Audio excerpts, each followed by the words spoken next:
ये पट्ठे हो गए, आराम कर रहे हैं धूप में।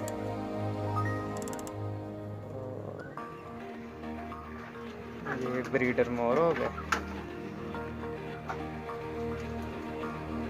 दोनों की टेल तकरीबन गिर चुकी है, वाइट की अब गिर रही है थोड़ी बहुत।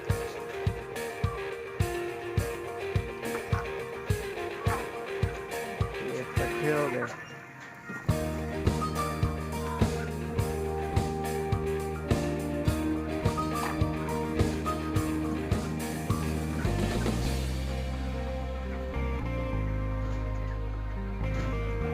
सिल्वर वाइट सेट हो गया।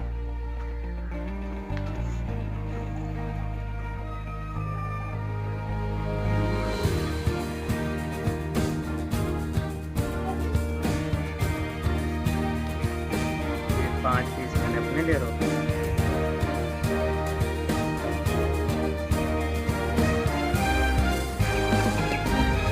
सील पट्टे हो गए, 3 मादियाँ 1 नर है। ये नर है,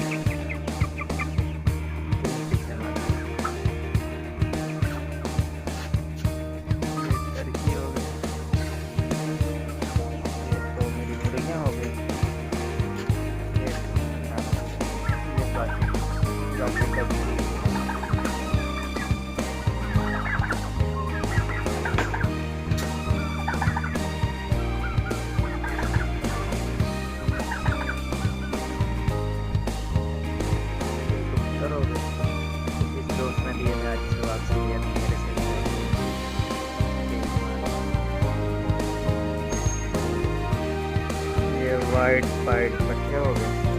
फिर इसमें 1 पीस ब्लू का, बाकी सारे वाइट वाइट हैं। ये मेरे भाइयों के हैं।